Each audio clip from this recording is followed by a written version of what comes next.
In the previous episode, our main character was hunted down by the entire martial world.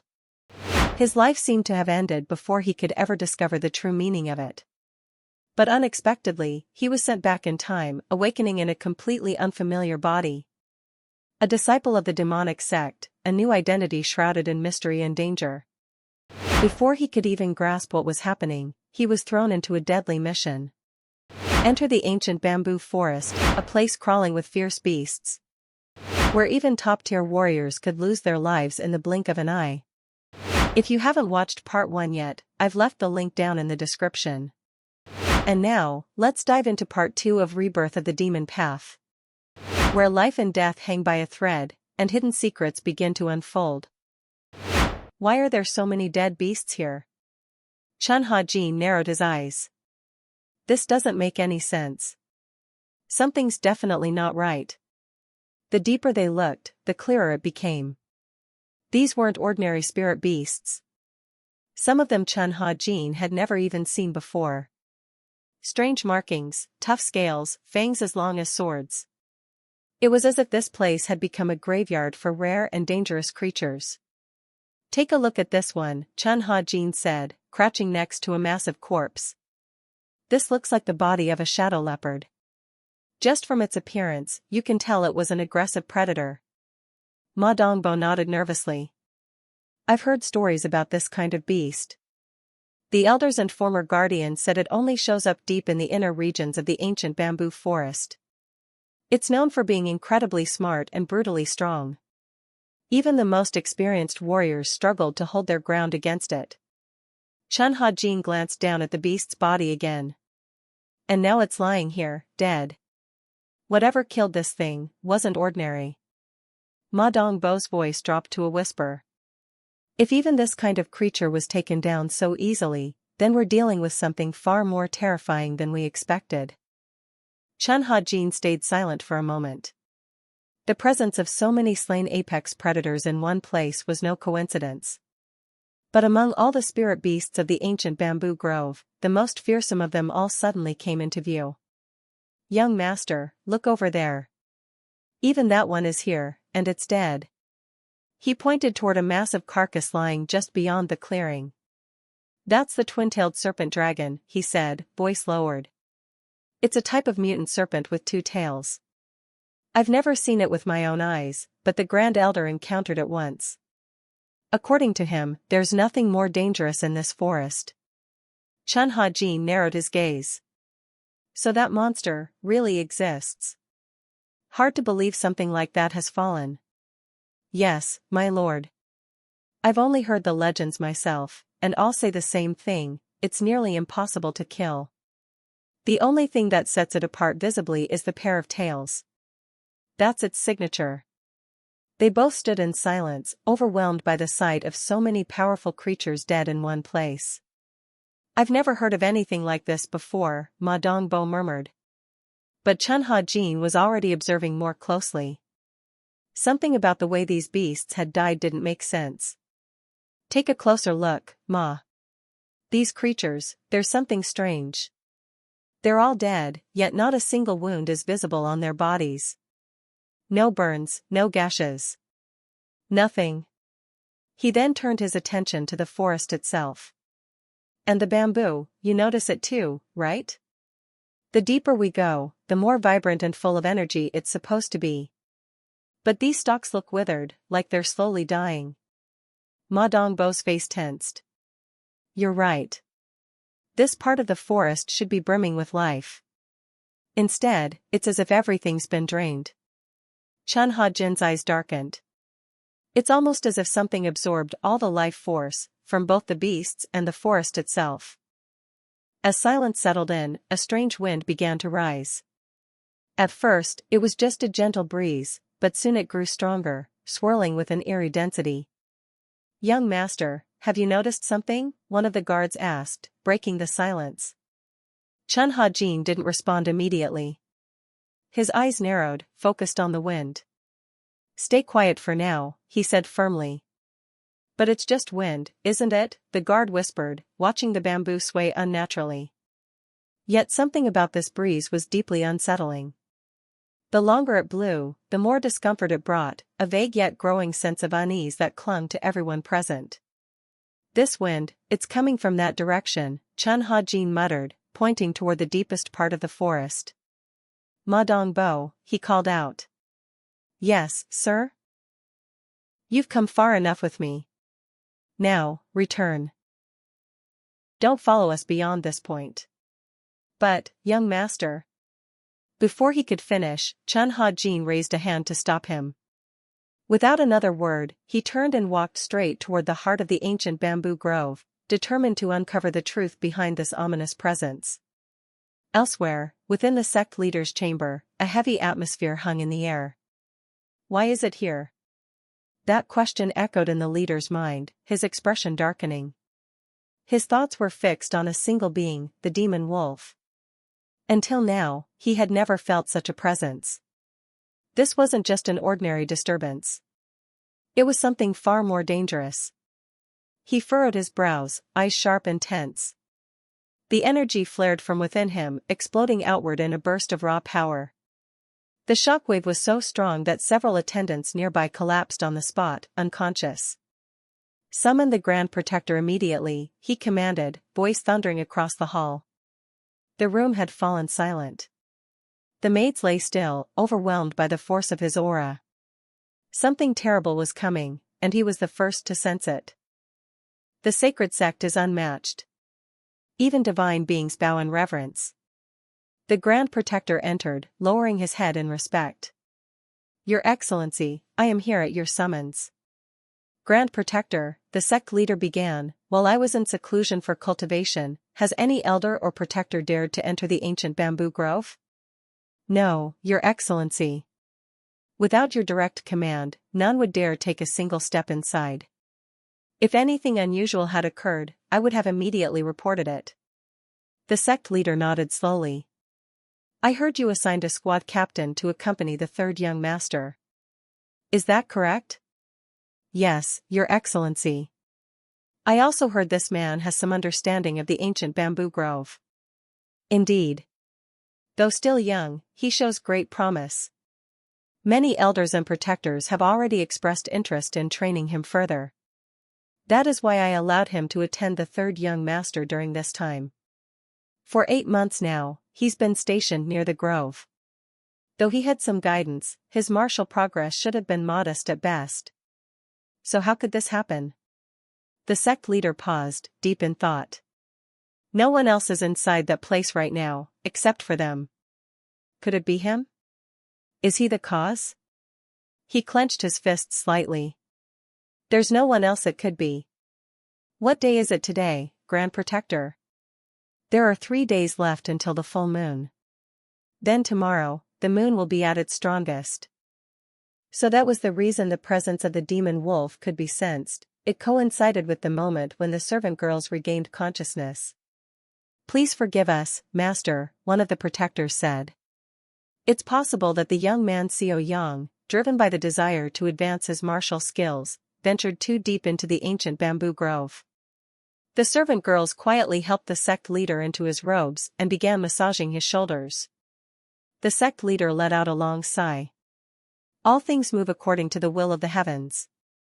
Has the demon wolf finally begun to awaken? Meanwhile, far away in the heart of the bamboo forest, Chun Ha-jin, also known as Xiao Yang, was making his way deeper into the forbidden area. What exactly is hidden here, he wondered. The atmosphere around him grew heavier with each step. A terrifying pressure blanketed the area, thick like fog, but sharp like blades.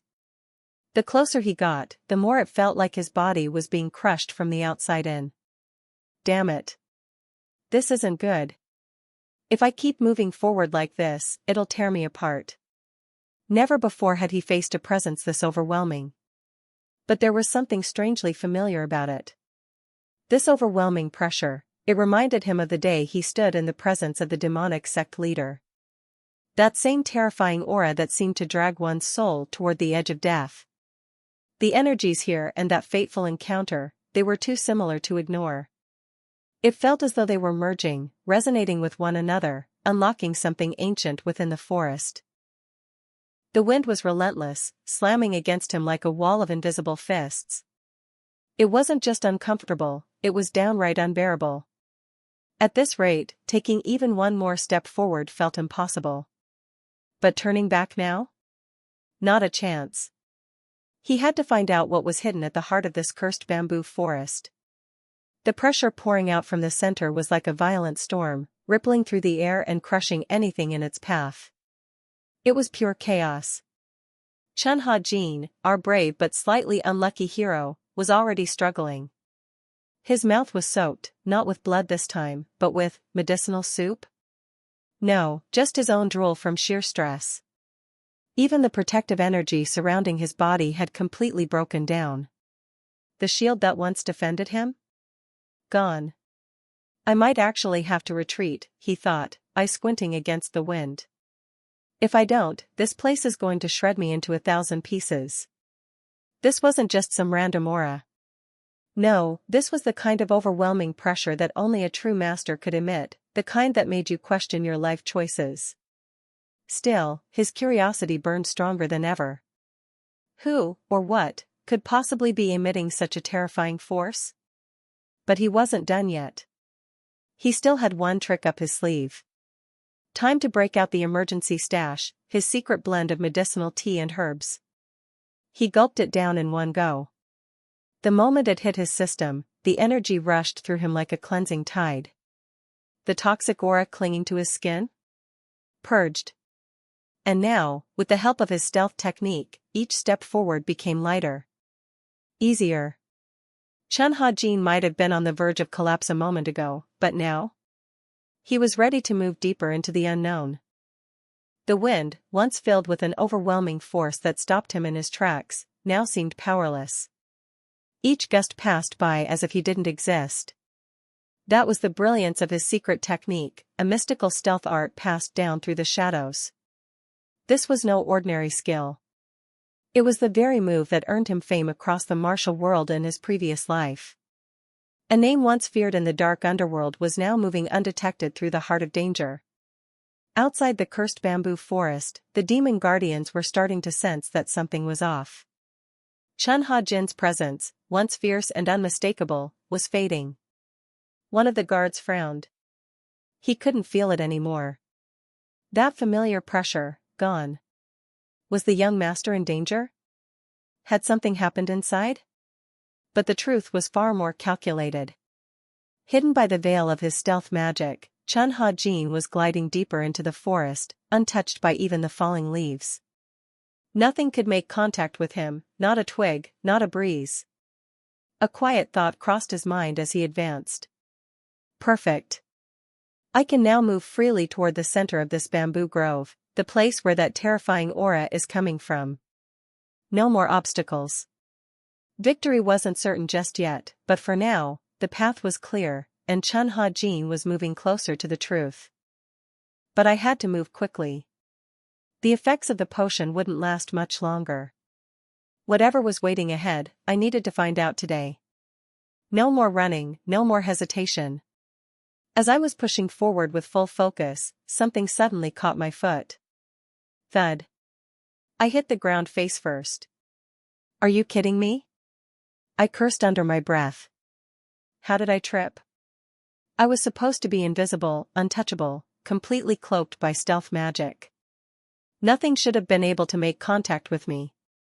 So what the hell did I just stumble on? It wasn't a rock. Definitely not. My eyes narrowed. In front of me was a small fox, wagging its tail lazily and flicking its ears like it had not a care in the world. Cute, annoyingly cute. I stared at it, unsure if I should be mad or distracted. Right next to the little fox was a huge bamboo shoot just sprouting from the ground. What was a baby fox doing here, in the very heart of this forbidden bamboo forest, a place soaked in powerful spiritual energy? This wasn't normal. Not at all. Could this tiny creature be some kind of rare beast, native to this place of intense energy? One I hadn't even heard of? I couldn't take any chances. Even if it looked harmless, I had to stay alert. One moment of carelessness could mean disaster in a place like this. Its ears twitched again, completely unaware of the chaos it almost caused. And yet, it was stupidly adorable. I swear, I just wanted to give that fluffy little fox a big ol' hug. Just one. That's all. But suddenly, I snapped back and leapt a few steps away. No, that wasn't right. Something felt dangerous. Damn it. That was close. I almost let my guard down completely. What was I thinking? That thing wasn't normal. It had charm magic written all over it. How could something that small have such overwhelming allure? I shook off the thought and turned my focus elsewhere. I could deal with the fox later, once I finished what I came here to do. Time was running out, and I couldn't afford distractions. Right ahead of me stood several enormous bamboo stalks. And I mean massive. Each one was thicker than my whole body and stretched high into the sky like ancient towers. They radiated pure energy, glowing softly but with undeniable intensity. This had to be it. The deepest part of the ancient bamboo forest. I thought this forest would be larger, more vast, but maybe I misjudged it. Or maybe, this was the real core, the part hidden from the unworthy. I paused and studied the area. These bamboo stalks were completely different from the ones outside. Their color, their aura, everything about them felt unique. Could these be the spiritual bamboo I had been looking for all along? I honestly didn't think it would be this easy to find. But just as I reached out and touched one, I instantly pulled my hand back. Holy crap! That energy was no joke. The spiritual pressure was overwhelming, almost painful. No doubt about it now. This was the heart of the forest. All the spiritual energy here had been absorbed into these ancient bamboo stalks. These were exactly the spiritual bamboos I needed. If I could just absorb the power of 3 of them, it might be enough. His cultivation was certain to advance immensely, perhaps beyond what he could even imagine. But at this moment, taking in 3 of these bamboo stalks seemed far too ambitious. He realized he was being greedy. Trying to absorb all 3 would overload his body with spiritual energy, leading to an explosion from within. His current state simply couldn't handle that volume of power. For now, just one would be more than enough. Strength had to grow in proportion with control. Without the foundation, excess energy would only destroy him. As he turned his gaze, something caught his attention, a sprouting bamboo shoot nearby. It stood out, radiating a surprising concentration of pure spiritual energy. Oddly enough, it was the only shoot in the entire area. That lone shoot was actually the little fox still fast asleep. A mischievous thought crossed his mind. Maybe he could pull it out. The energy within this shoot seemed pure and refined, easier to absorb and without the threat of harmful impurities. He braced himself. He muttered inwardly, "Let's do this. I don't believe I can't pull you out. Rare treasures like this can't be wasted." The fox's ears twitched at the surrounding sounds. After a brief struggle, the shoot was finally uprooted. Much easier than expected. And right at that moment, the little fox woke up. The little fox slowly opened its eyes. Its large ears perked up, and with a surprised expression, it stared intently at Chun-Ha-Jin, though he remained completely unaware of it. Meanwhile, he had already begun taking bites of the bamboo shoot. It was incredibly tender and sweet, far better than he had expected. Every mouthful was delightful. However, something felt off. He had thought that consuming it would allow him to absorb a great deal of pure spiritual energy. But apart from feeling a little full, he sensed no spiritual reaction at all. That was strange. If it doesn't work, he muttered to himself, then there's only one option left. He drew his weapon. It was time to go after the larger stalks of bamboo. Standing before the towering plants, he prepared himself. Now how am I supposed to cut these down? Without hesitation, he raised his blade and swung with full force, only to feel it clash as if striking metal. The bamboo didn't even show a scratch. Chun-Ha-Jin froze, stunned by what had just happened. What the, not even a dent, he thought. Is my sword dull? He gave it another try, striking just as hard, but the result was the same. These weren't ordinary stalks. The spiritual bamboo had clearly absorbed immense amounts of energy, making it incredibly resilient. It was nearly impossible to cut through them with sheer strength. Each slash felt useless, doing nothing at all. Frustration built inside him. This is driving me mad. I came all this way for this? And now I get nothing in return? No way. He still had one move left. Gathering his inner energy, Chun Ha-jin infused it into his blade. This wasn't just any strike, it was his ultimate technique. With a solid stance and both hands gripping the sword tightly, he whispered the name of his skill, Blazing Heart Blade. His voice steadied. Now came the final attack, Crescent Slash. With a powerful motion, the sword cut through the air and struck the spiritual bamboo. A flash sparked from the impact. This time, the result was completely different. The bamboo split cleanly in two. The mighty spiritual bamboo, which had withstood countless normal blows, had finally fallen in a single slash. A loud thud echoed as the stalk collapsed, sending dust and leaves scattering into the air. It worked. Chun Ha-jin stared at the fallen bamboo in satisfaction. Just one strike from his technique had done what brute force alone could not. These stalks were truly something else. No matter how many times he had slashed earlier, nothing worked. But with this move, it was effortless. He muttered to himself, half amused. It's like cutting steel. He couldn't help but wonder how much spiritual energy this bamboo had absorbed to become so tough. The deeper he ventured into this ancient bamboo forest, the more mysteries he encountered. Every step brought something new. While he was still examining the fallen stalk, he hadn't noticed that a small fox had quietly crept up beside him. When he finally turned and spotted it, he was taken aback. It was staring at him, tail swaying gently. "Wait a minute," he said. "That's the same fox I saw earlier. Wasn't it sleeping?" He looked confused. When did it get so close? What unsettled him more was that he hadn't sensed its presence at all. Even while focusing on the spiritual bamboo, his awareness should have been sharp. His martial skills had grown significantly, especially with the enhancement of his demonic sensory technique. Despite all that, the fox had managed to approach without triggering even the slightest alarm in his senses. That in itself was shocking. And yet, the fox looked completely relaxed, even cheerful. It sat close to him, observing with innocent eyes. Chun Ha-jin couldn't help but feel a mix of surprise and suspicion. This little thing is either fearless or just incredibly bold to come so close, he thought, still trying to process how it had slipped past his heightened awareness. The little fox casually approached, showing no sign of caution. Was there something on him that attracted it? Chun Ha-jin narrowed his eyes. No matter what, he couldn't afford to let his guard down. Even though this fox looked nothing like the other spirit beasts he'd encountered, it was still a creature living deep within the ancient bamboo forest. That alone meant it was no ordinary animal. He didn't sense any hostility from it, but still, caution was always wise. The oddest thing was that his enhanced senses, the ones he had honed through both cultivation and his mastery of the 6 demon techniques, didn't pick up anything unusual. No presence. No movement.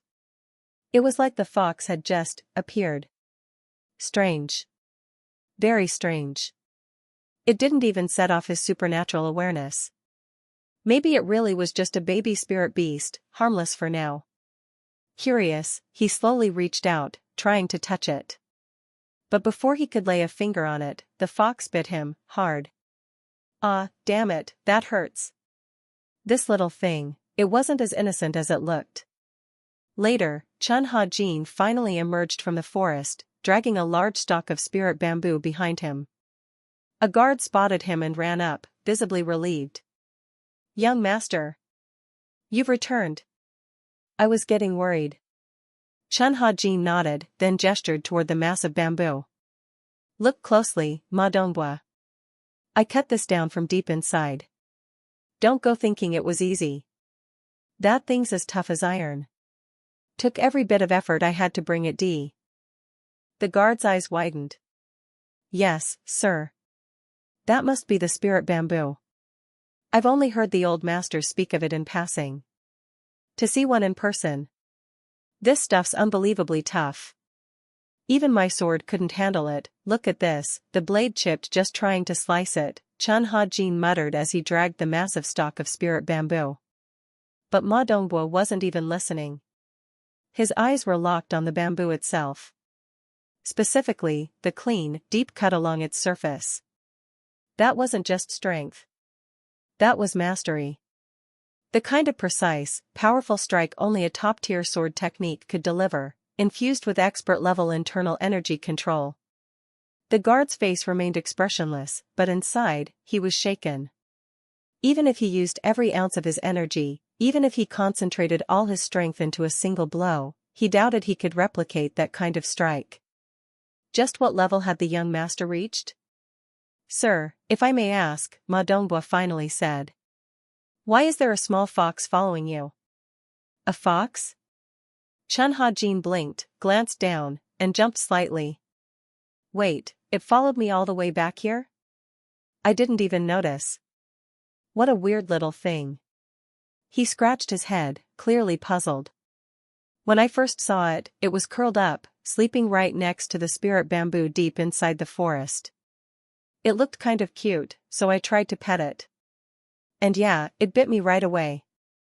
Still hurts just thinking about it. He paused and looked at his hand, but the bite mark was gone. Huh? The wound's healed already? That fast? Could the energy in that forest really be that dense? Even he wasn't sure. But one thing was clear, that fox, the forest, and the spirit bamboo, none of it was ordinary. You were bitten by that thing? That audacious little beast dared lay its teeth on the young master? The guard was already marching toward the small creature, eyes burning with fury. You're done for, you mutt. Hey, relax, Chun Ha-jin quickly said. Don't frighten it like that. Please leave it to me, young master, the guard replied firmly. I cannot overlook this offense. That creature needs to be punished. Oh come on, I'm fine. There's no need for that. Chun Ha-jin waved his hand dismissively. Meanwhile, the little fox didn't even glance at the two of them. It just sat there casually scratching its ear, completely uninterested in the chaos it had caused. Forget it, Chun Ha-jin said. Come take a look at this spirit bamboo instead. Yes, sir. They both turned their attention back to the towering stalk. Chun Ha-jin studied it for a moment, then nodded. Transporting this thing all the way back might cause unnecessary trouble. It'd be best if I just absorbed it here. Understood. I'll stand guard while you do. Without wasting time, Chun Ha-jin placed his hand on the bamboo and activated his internal technique, the Wugai arts. Energy pulsed from his palm, and the moment it connected, a gentle hum rippled through the air. Ma Dongbo stood a short distance away, watching carefully. No matter how many times he witnessed the young master using his martial techniques, he could never quite get used to it. It always left him in awe. Spiritual energy began to radiate from Chun Ha-jin's body, quietly spreading through the surrounding area. Within moments, the thick aura that had once cloaked the grove dissolved. The air became clear, almost unnaturally pure. His cultivation wasn't just powerful, it was mysterious. Elegant. Deep. The kind of level most martial artists could only dream of touching. Despite Chun Ha-jin's youth, Ma Dongbo couldn't shake the feeling that he was standing beside a master who had weathered decade. And yet, the young man remained perfectly calm, entirely focused on absorbing the energy of the spirit bamboo as quickly and efficiently as possible. As Chun Ha-jin continued drawing in the energy, the bamboo began to crack and fall apart from the top down. Wherever the spiritual essence had been drained, it turned into fine ash. Soon, the once towering bamboo had withered down to just over a meter. The aura surrounding Chun Ha-jin thickened, his internal energy surging. Moments later, he finally stepped back and said calmly, "That should be enough. Only the core remains." Inside is the spiritual liquid. Yes, young master. You've done incredibly well, the guard said, clearly impressed. It's nothing, Chun Ha-jin replied. Here, you should try the spiritual liquid first. Me? No, I couldn't possibly. I'm not worthy. Oh, come on. Just take it.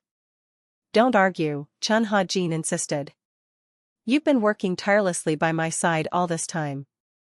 But young master, that's simply my duty. I can't accept such a precious gift. You really don't listen, do you? Chun Ha-jin said, half smiling. I'm telling you, take it. When we were deep in this ancient bamboo forest, you risked your life to protect me. This little thing can't possibly compare to that. I owe you more than you know. Just drink half of it. It'll ease my mind. But the young man was clearly moved. His face softened, eyes beginning to glisten. Young master, he said, voice trembling, since we arrived here, you and I have fought side by side through thick and thin, battling those spirit beasts day and night. I've only done what I should, but you've never hesitated to face danger with me. If anyone has struggled, it's been me. And you saw it all. I know you did. He dropped to his knees suddenly, overwhelmed. Young master, for all that you've done, I swear on my life to repay your kindness. If you ever find yourself in danger, even if it costs me everything, I will protect you without a second thought. Hey, what's with the drama now? Chun Ha-jin raised an eyebrow, caught between amusement and concern. Even if I'm no longer by your side in the future, I'll never forget your kindness. I know once we leave this place, you may not need me anymore. I'll have to return to the Guardian Hall, and who knows if we'll ever meet again, but your grace today, I will remember forever. All right. Enough of that, Chun Ha-jin muttered, clearly uncomfortable with all the emotion. Without waiting for another word, he poured the spiritual liquid straight into the guy's mouth.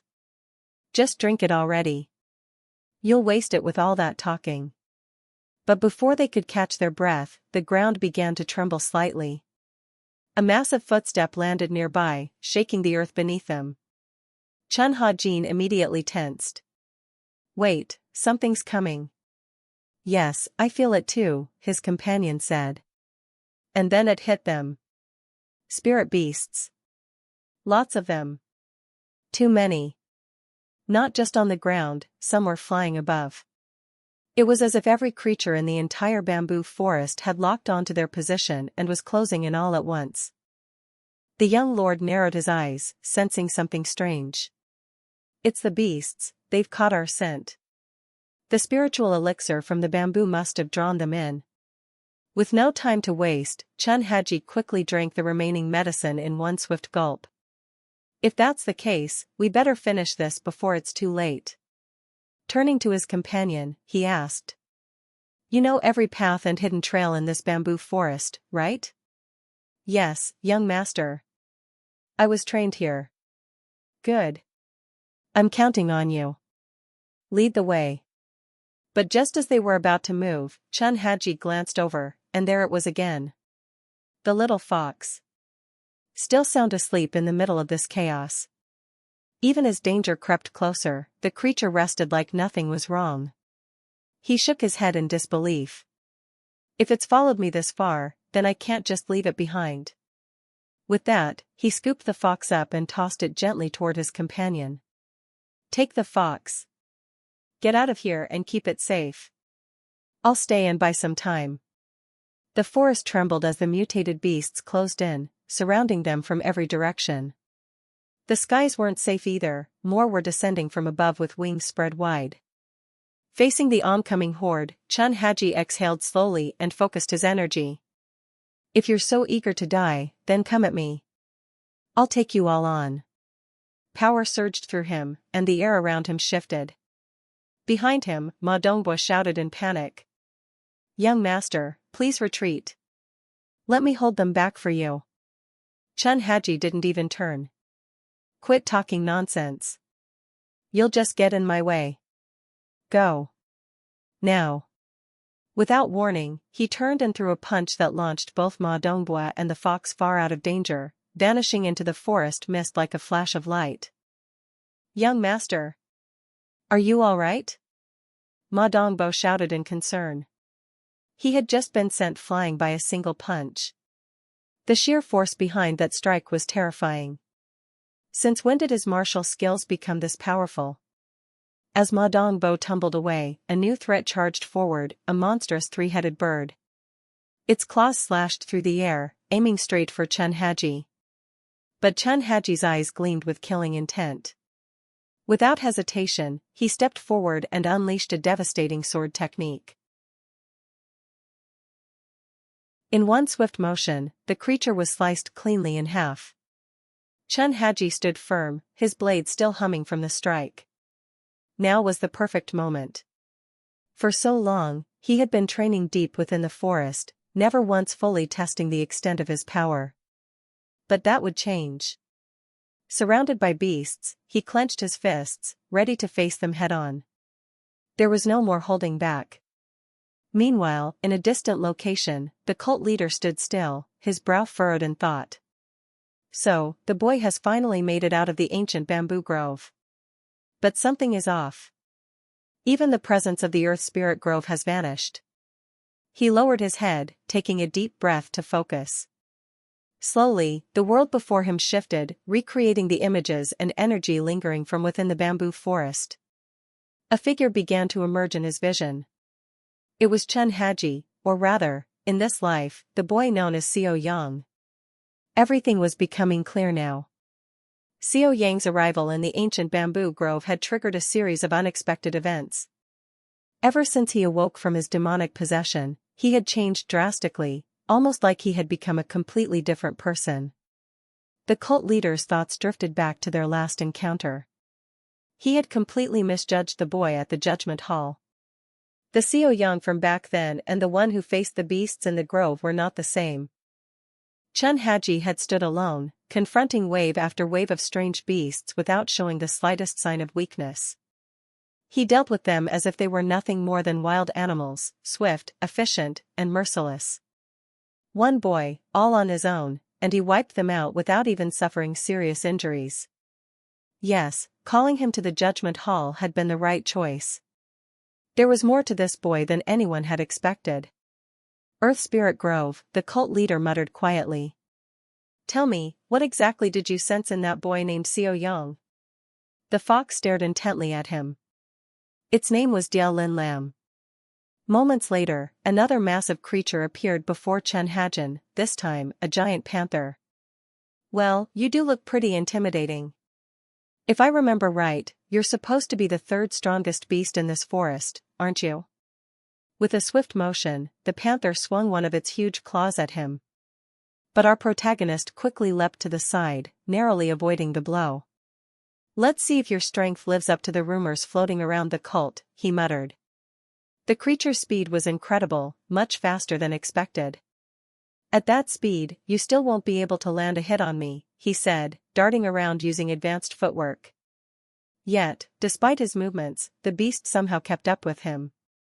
"Fine, take this instead," he growled. With a burst of energy, he activated Exploding Heaven Demon Art. His power surged instantly, and with a single strike, he sent the giant beast flying. The panther coughed up blood, one of its fangs broken from the impact, and crashed violently into a patch of spirit bamboo.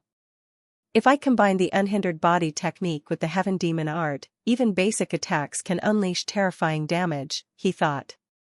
Seems like these beasts aren't nearly as powerful as I'd assumed. Come on then. Show me the full extent of your power.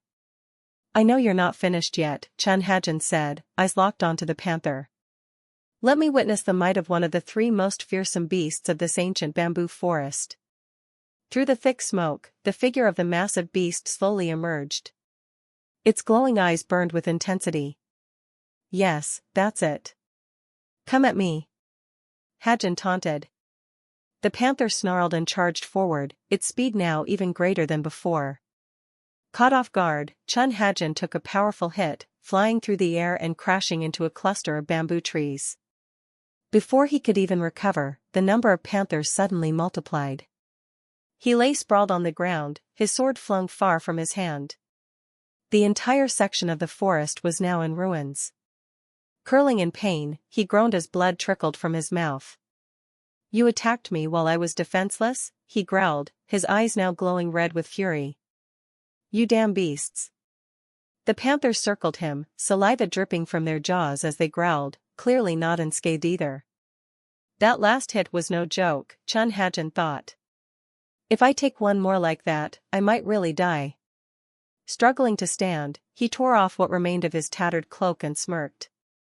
"Come on, hit me again." "You think I can't handle you?" he shouted defiantly, fists clenched tight. He could feel something off. The aura surrounding him was unstable. His demon energy still hadn't fully returned. Is the spiritual energy from the bamboo interfering with my recovery? He wondered. The lingering aura of the sacred bamboo seemed to suppress the flow of demonic energy, weakening his strength considerably. I've only been fighting at about 80% of my full power, he realized. And judging by the rumbling in the distance, more beasts were likely closing in. This place was becoming more dangerous by the minute, and definitely not ideal for using stealth magic to hide. The panthers surged forward from all sides, launching relentless attacks. He was completely surrounded, forced to dodge a flurry of rapid pounces. "Damn it, already behind me?" He winced as a claw tore across his back. Their attacks felt wild and chaotic, like they had abandoned all sense of reason, yet each strike carried the sheer force of a seasoned warrior. While evading, he couldn't help but think, I need a plan. Fast. If this keeps up, I won't make it out of here alive. But they gave him no space to breathe, let alone strategize. One attack followed another like a violent storm. With a burst of strength, he swung his fist right into the face of one of the beasts. "Back off," he shouted. Another leapt from behind, but he twisted around and landed a solid punch to its snout. "You won't get a second chance, kid." The creature hit the ground hard, coughing up blood. But he wasn't celebrating. "Damn it.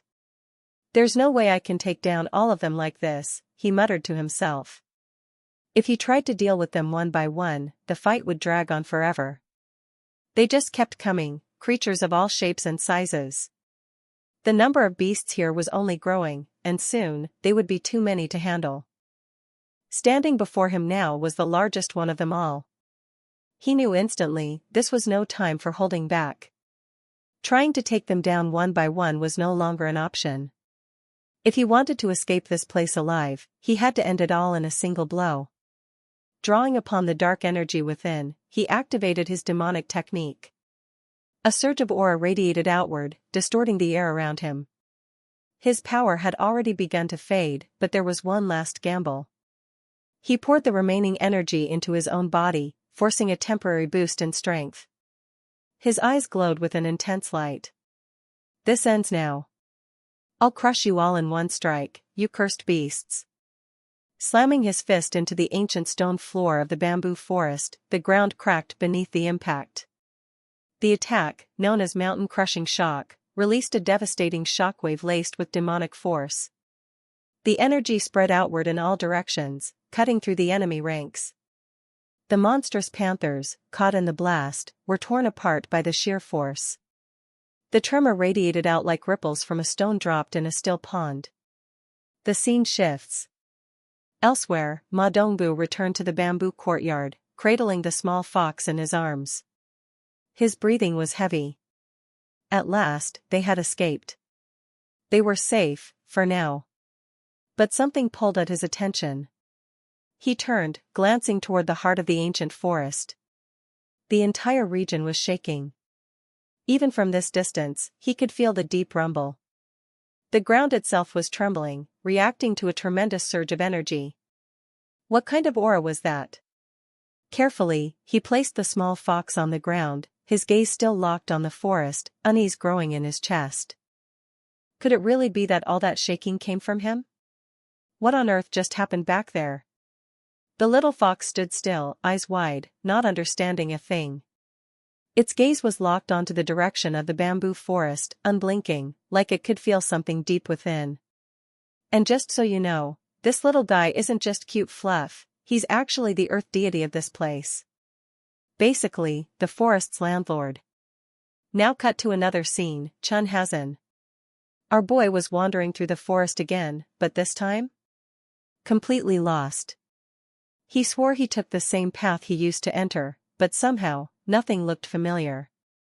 No matter how far he walked, the exit refused to show up. And thanks to that reckless use of demonic energy earlier, his legs now felt like they were carrying 10-ton weights. Every step was a struggle. Still, he pushed himself forward. He knew staying too long in this place meant one thing, becoming Monster Chow. Eventually, he brushed up against something, an old, twisted bamboo stalk. The moment his hand touched it, he paused.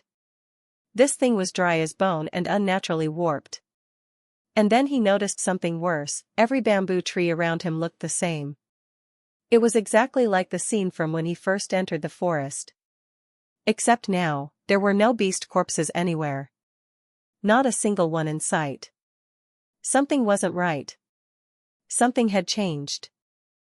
Could it be that this isn't the same path as before, but a completely different place? As confusion clouded his thoughts, danger silently crept closer behind him. A twin-tailed serpent was slithering through the trees, drawing near. Hearing a strange rustling sound, he turned his head. The moment his eyes locked onto the creature, it lunged at him, jaws wide open. A loud smack echoed as he quickly raised his sword to block the attack. Finally, something alive in this cursed forest. "You damn snake," he growled. Its sharp fangs clamped down on his blade, while its long tails coiled swiftly around his arms and neck. The crushing force of its grip was intense, his bones felt like they might snap at any moment. Where the hell did this filthy thing come from? He could feel the metal of his sword corroding where the serpent bit down. Seconds later, the weapon shattered in half. Stunned by the sheer power of the beast, he could barely whisper, "What kind of monster is this?" This was no ordinary creature. It was called Pai Di, a cursed serpent known for spreading drought. Perhaps it was the reason the forest had withered. Ma Dongbo once said that Pai Di was the strongest beast in this area. Seems like he was right after all. Thrown violently to the ground, he barely had time to react before its head lunged toward him again. "You demon, why are you wrapping so tight?" he cursed, struggling as both his arms were pinned by the powerful coils. "This damn snake. I can't pull it off. It's too strong." With no way to defend himself, his chances looked grim. Just when the serpent reared back to finish him off, a blade pierced clean through its skull, so close that the tip nearly grazed his face. "Of course, my lord returned." "You're back," the warrior said with relief. "Are you all right, young master?" The demon guardian tossed aside the fallen beast without a second glance. His blade had pierced its skull with deadly precision, there was no chance it would rise again. "Fortunately, you don't seem to have sustained any serious wounds. Can you stand?" The young master rose slowly, brushing off the dust. "How do you think I look? Do I seem fine to you? You nearly impaled me with that sword of yours." "I apologize. Come, we should continue this conversation outside. We must get you to safety first." "As a guardian, I couldn't leave my master behind," the warrior replied firmly. "That's why I returned. I'll make sure you get out of here alive." Just then, a fierce gust swept through the area. The ground trembled, and even the small stones leapt up from the earth as if the land itself were shuddering. "That sound," the young master said, narrowing his eyes. "They've caught up to us," the guardian confirmed. "And much faster than I anticipated." "Damn it," the master muttered, scanning the shadows.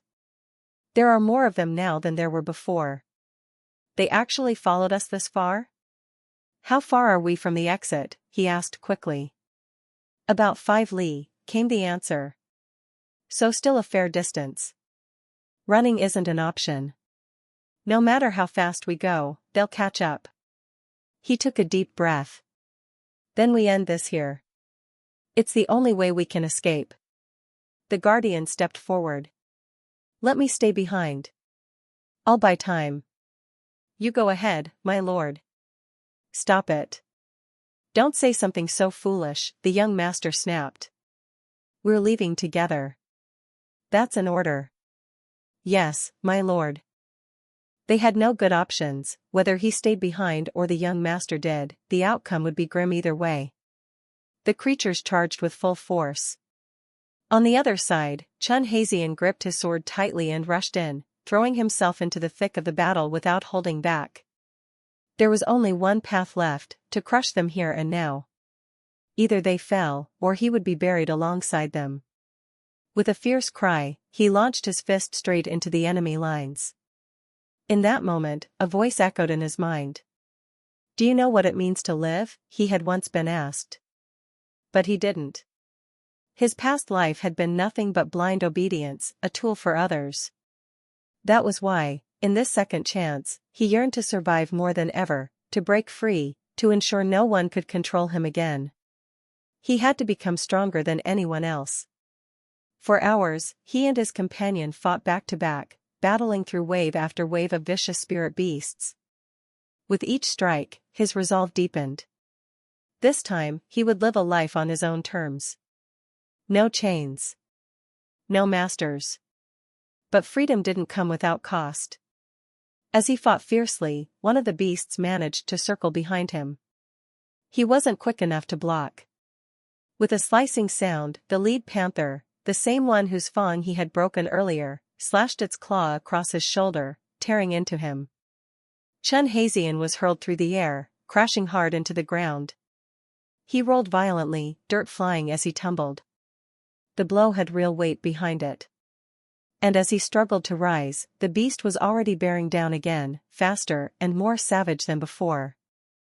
Sharp claws slashed through the air, striking the same wound as before. That beast clearly had no sense of honor. The young man clenched his fist tighter. Is that it? You need another punch to come to your senses, huh? He growled. He pulled in all his strength, muscles bulging with tension. The beast lunged again, this time aiming straight for his face. In a split second, their attacks collided. The impact was tremendous. A powerful blow erupted from his fist, punching a massive hole straight through the creature's body. But it didn't stop there, the force kept surging, tearing the beast apart until nothing was left but scattered chunks of flesh. Die, all of you, he muttered. The ground was torn apart. Bamboo trees shattered. Blood and meat splattered across the battlefield. His chest heaved. I'm starving. I can't even stand up now. You'll have to carry me from here, he said, almost collapsing.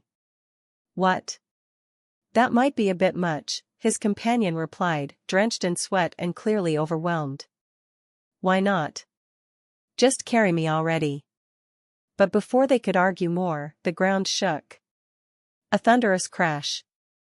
A new wave of mutated beasts appeared from the forest, and among them, a large alpha leopard locked eyes with them. I'll distract them, the companion said, stepping forward. No matter what happens, you must make it out alive. Suddenly, the massive leopard let out a deafening roar. A third eye opened on its forehead, radiating an eerie light. Witnessing this, Yonghua Jin broke out in a cold sweat. This was bad. Meanwhile, back at the bamboo grove, the little fox was on the move. It was making its way deep into the ancient bamboo forest. At that moment, the young master couldn't help but recall the tragic scene of his previous life, how he had died with unresolved regrets. He had worked so hard to live and train properly in this life. There was no way he would allow things to end the same way again. The demon guardian, sensing danger, turned anxiously to him. Young master, there's no time. You must leave this place now. The three-eyed leopard, its tongue drooling hungrily, was ready to devour them both. But something unexpected happened, it froze. Its menacing aura wavered. Then, as if gripped by a primal fear, the beast began to back away, its eyes wide. A small figure stepped forward. It was the little fox. Its paw pressed firmly against the earth as its gaze locked onto the three-eyed beast. the atmosphere shifted. The horde of monsters lowered their heads, retreating in silence, as if answering to a superior force. The fox moved closer, placing itself between the young master and the monsters. Its aura began to rise, radiating with such intensity that even the most savage beasts faltered. Why did you come here?" the young master murmured. But the fox's eyes sparked with arcs of lightning. Its presence carried a power far beyond what anyone could have imagined. Suddenly, a celestial force descended. A blinding burst of light struck the ground around them. The explosion shook the forest, illuminating the entire grove even though it was broad daylight. From miles away, every living creature could feel the tremor in the air. All of them turned their gaze in the same direction, sensing that something extraordinary had just occurred. The little fox gently licked our main character's face, as if to confirm they were finally out of danger. It seemed they weren't deep inside the ancient bamboo forest anymore. The protagonist slowly came to his senses, blinking his eyes open only to be greeted by the fox staring right at him. "Wait a second, how did things end up like this? What just happened? Don't tell me I've died again? But this dull ache all over my body, no, I'm definitely still alive." "What did you do, little fox? Just what kind of creature are you, really?" Suddenly, the fox jumped onto his chest. "Hey, get off me." "What now? Planning to bite me again?" It just kept staring at him with those sharp eyes. "Why are you looking at me like that? This is so confusing. And that guardian guy, he's still out cold. Someone wake him up already and do something about this situation." Meanwhile, far away at the headquarters of the demonic heavenly sect, a solemn ceremony was underway. The sect stood united. Warriors and elders gathered with reverence. Praises echoed across the mountain, the demon lord reigns supreme. He is eternal. Members bowed deeply, showing respect, some even trembling as they stood in the presence of greatness. Seated at the top, the sect master, Li Chan Sang, remained still and commanding, watching over his disciples with cold dignity. The estimated budget for the upcoming Grand Military Rite is approximately 570,000 gold taels, Your Excellency. That's an increase of 120,000 compared to last year. The Grand Guardian raised his concern. Many of our combat units are currently deployed on the front lines and won't be able to attend. Despite this, the expenses have gone up instead of down. With fewer attendees, why is the cost increasing by such a large amount? I find this highly questionable. The sect leader responded calmly, "Very well. Joyful High Mistress, please provide your explanation." With a respectful bow, the woman known as the Joyful High Mistress stepped forward. "Honored one, the reason for the increased budget is this year, 4 of the 7 prestigious clans of the demonic path have confirmed their participation. These families have stood with our sect for centuries, protecting its honor and legacy. The upcoming ritual is not just a religious observance, it is an opportunity to showcase the magnificence and generosity of our sacred order. Therefore, I proposed we raise the scale of the ceremony accordingly." This woman, Zoa Yeo Xian, known as the Joyful High Mistress, delivered her reasoning confidently. The Grand Guardian wasn't swayed. "The authority and glory of our order have long been established and are clearly reflected through history. That legacy will continue, not just today, but for 1,000 years to come. Moreover, those family heads attending the ceremony will be granted the 6 heavenly heart seeds by the sect leader himself. That honor, bestowed personally, is the true symbol of our grandeur and strength, not gold nor extravagance." He turned firmly toward her and concluded, "I request that the proposed budget be reviewed and reduced. Re-evaluate the expenses and report back." "Understood, Master. I was short-sighted in my thinking. Please forgive this humble servant. I will submit a revised petition with a clearer explanation during tomorrow's assembly." Having spoken, she quietly returned to her place. "Master, that was the full report regarding the internal and external affairs of the heavenly demon cult's leaders." "I see. You've done well. Is the eldest disciple still in seclusion for training?" "Yes, he has yet to leave the 3 guardian chambers." Very well then. At that moment, a young man stepped forward. His name, second disciple of the heavenly demon cult, Quan Byung. You summoned your student, master? Have you decided on when you'll return to seclusion? Master, my martial arts skills have already earned recognition throughout the martial world. I believe that continuing secluded training no longer serves much purpose for me. Whispers immediately spread among the onlookers. Did he really just say that in front of the cult leader? Boasting about his strength like that? Bold, or reckless? The cult leader watched him, expressionless. I have nothing more to teach you. You've already found your place in this world. If that's your path, then follow it. He rarely compliments his disciples. And yet, even after such an arrogant statement, he acknowledged the second disciple without rebuke. With the first disciple still in retreat, perhaps the cult leader's attention has now shifted toward the second. The disciple bowed deeply. Thank you, master. The cult leader's gaze shifted. Where is the fourth? A voice responded. I'm here, master. He stepped forward, and the cult leader nodded slowly. You've changed quite a bit since the last time we met. It seems you've worked hard during this period. Your praise honors me, master. However, the cult leader said with a slight edge to his voice, you're still one step behind. If you truly wish to rise above all others, you must let go of pride and trust in yourself. Know this, nothing worth achieving comes without effort. The disciple nodded solemnly. I will keep your words close to my heart, master. Then devote yourself fully, the cult leader said, his gaze sharp and unwavering. The young man lowered his head in respect, but his thoughts swirled. I must remain calm. These are just words of encouragement. What I need to focus on now is building a strong foundation of allies. Martial arts alone won't decide my future. This path I'm on, it's the right one. The cult leader turned again. Where is the fifth? Yes, master. I am here. A young woman stepped forward, Zhu Xiaoyun, the fifth disciple of the heavenly demon cult. He looked at her for a brief moment before speaking. Impressive. You're currently in perfect condition. It's time to push your martial arts to a new level. His tone was commanding. After this session ends, go to the Hall of Guardians. There, you will choose one technique from the 10 demonic arts. I want you to master it. Yes, master. I will remember this grace and honor you've given me. What was that just now? The master's words sounded like high praise. Could it be that I need to rethink my impression of that junior sister? As these thoughts lingered, the sect leader continued speaking. When will the sixth disciple arrive? He was supposed to attend the grand ritual with me, wasn't he? And what about the seventh? It seems your health is in poor condition.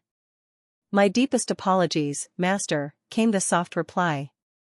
This petite girl was none other than Che Yuman, the seventh daughter of the heavenly demon sect. But no matter how young you were in this place, there was no such thing as leniency. The sect leader's tone grew sharper.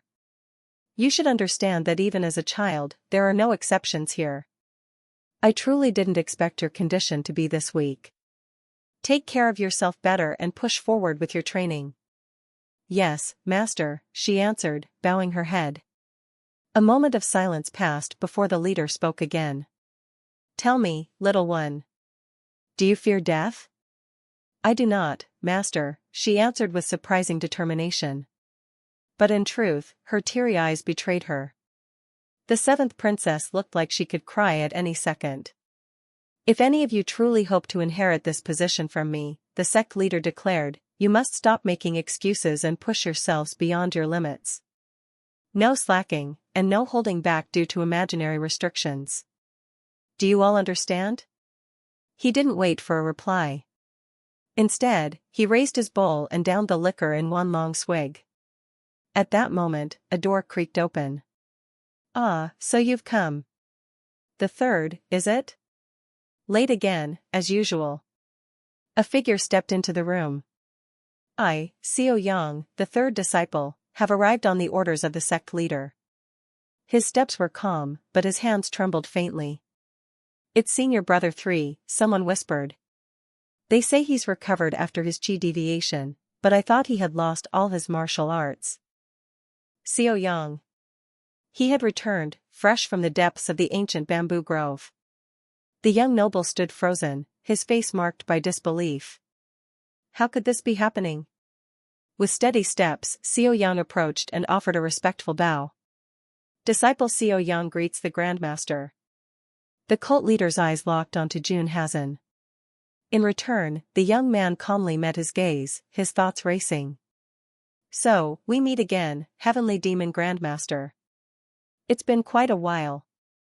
Maintaining a composed smile, Jun Hazan exuded confidence. A dark aura pulsed subtly around him, hinting at immense power. The Grandmaster, though silent, took careful note. Even without channeling inner force, his demonic energy leaks out like a tide. What has he become in just a few months?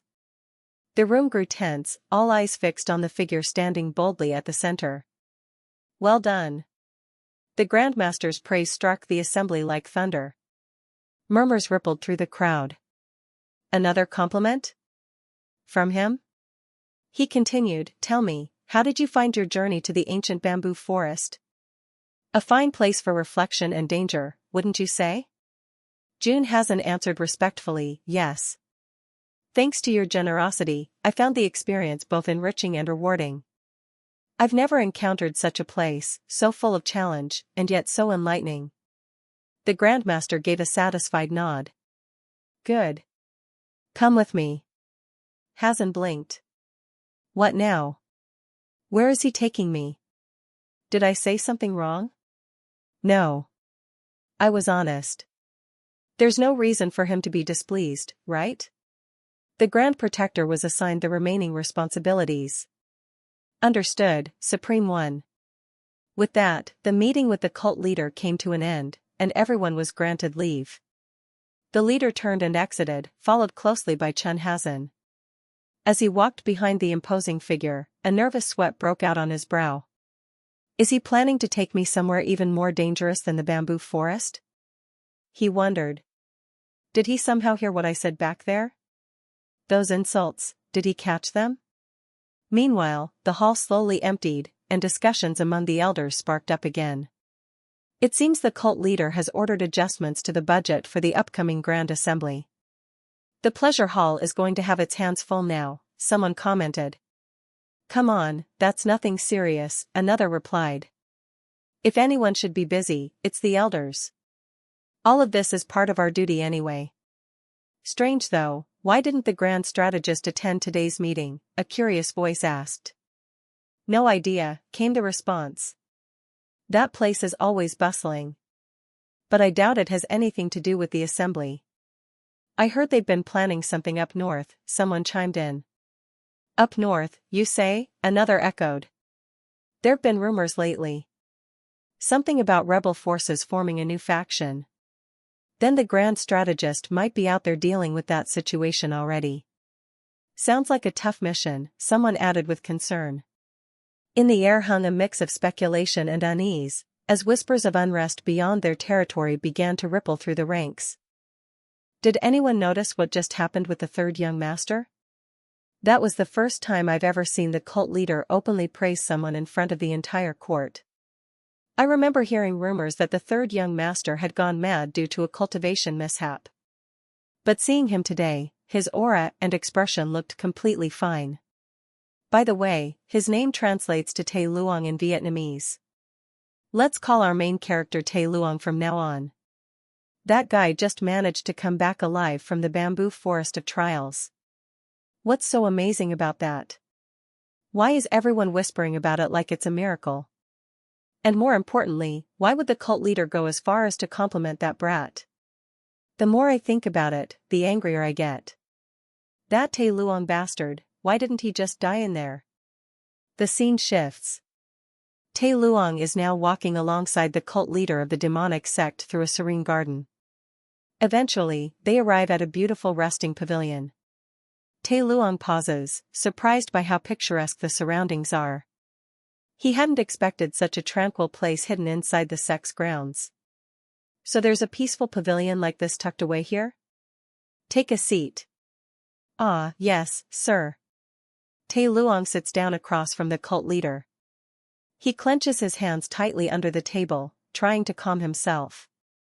After all, he survived the harshest trials in the bamboo forest. There's no reason to panic now. He hadn't disobeyed any orders, so there was no justification for punishment. Steeling himself, he reminded his heart to stay steady. Suddenly, the leader poured a cup of wine and handed it to Chun Hajin. Take it. Thank you, master. Chun Hajin accepted the wine with both hands, eyes flickering with emotion. When was the last time I tasted this kind of wine? The leader looked at him quietly. It seems you're still not used to it. Hajin blinked. Sorry, what do you mean by that? His mind raced. What is this situation? What does he want me to say? Why does something as simple as drinking wine feel like a test? The leader continued, voice steady. I sense something strange in your dark arts. Something that doesn't belong. That single sentence sent a chill down Hajin's spine. What? He can see through my martial techniques? The man narrowed his eyes. There's another type of energy in your inner force. From another style, isn't it? Hajin's thoughts spiraled. He already noticed? That's impossible. Just how powerful is he to be able to tell something like that with a glance? This is bad. Has he found out that I've been secretly learning techniques from the righteous sects? Am I about to be punished again, maybe even worse than being sent to the bamboo hell? But then, the unexpected happened. The leader smiled slightly. You've done well. Truly impressive. Hajin froze. Did he just praise me? The man nodded. You already know. Mastering even one of the 10 forbidden arts is exhausting enough. But you've gone further and trained in other disciplines as well. That isn't something just anyone can do. He was right. Every moment of that journey had been a battle against pain and madness. And yet, somehow, it was being acknowledged. Master, I was just a little, emotionally overwhelmed, that's all. But still, that compliment felt oddly suspicious somehow. Tell me, Tai Luong, that internal technique you've been practicing, it's from an orthodox sect, isn't it? Yes, master. I tried merging it with our sect's martial arts, and surprisingly, my power increased significantly. Oh? Is that so? Yes, master. You can see for yourself, I haven't suffered any adverse effects. You really are short-sighted. Wait, what? Why the sudden change in tone? Tu Tam, the true demon technique is forged from iron will and demonic essence. It's a symbol of pride in our sect's history. If you truly understood its significance, you wouldn't have secretly mixed in techniques from the orthodox sect. That kind of behavior, biting the hand that feeds you, has never been something to be proud of. Tai Luong grumbled in his mind. This old man. Just when I thought he was giving me a proper compliment, he flips the table and scolds me? Where did he even learn this backhanded praise routine? The elder continued, that said, the outcome of your fusion isn't bad at all. I'll admit that much. You may leave. Understood. Still bewildered, Tai Luong blinked. What just happened? He called me over, gave me some wine, scolded me, and now sends me off like nothing happened? That's it? If he disapproved of my cultivation method, a letter or sending someone would have been enough. No need to summon me personally. Realizing there was no point lingering any longer, he quietly turned to go. Then if there's nothing else, master, I shall take my leave. Wait a moment. Take this wine flask with you. Think of it as a small reward for your efforts, the old man said with a half-smile, though his thoughts were racing. Who would have thought this brat could merge orthodox martial arts and twist them into something entirely new? A demonic technique, at that. This kid from Xiliang keeps surprising me more and more. Xiliang respectfully bowed. Is this leftover wine? he thought. Martial arts truly have no limits. What other surprises am I in for? If my guess is right, this autumn might be the most memorable one yet.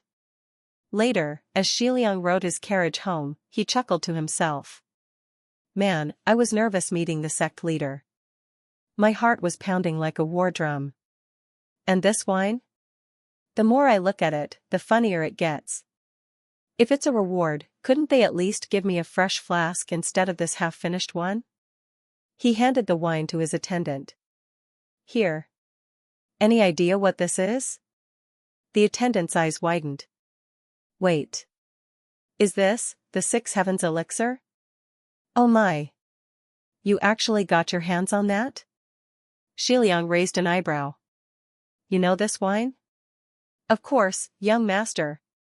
That's a premium brew. Only high-ranking elders and top martial demons have ever tasted it. You're saying the sect leader personally handed this to you? That's right. Though I didn't expect it to be such a big deal. It is, young master. This wine isn't sold or shared lightly. Only the sect leader has it, and it's reserved for rewarding great merit. And he gave it to you, personally. Not just a sip, an entire flask. If it were me, I'd die happy right now from the honor alone. What's all the fuss about? It's just a bottle of wine. No need to get so worked up. Fine, I get it. Once we're back, you and I will share a few cups. I'm afraid that won't be possible, young master. My duty ends the moment I've escorted you safely home. I must return to the Guardian Hall immediately.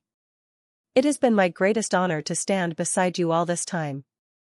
He lowered his head in a quiet farewell. Is that so? So you really won't be sharing a drink with me, huh? That's very much like you, Lu Tian. Wait, young master. Yes, I understand. How lonely. Looks like I'll have to enjoy this wine on my own after all. Please wait, sir.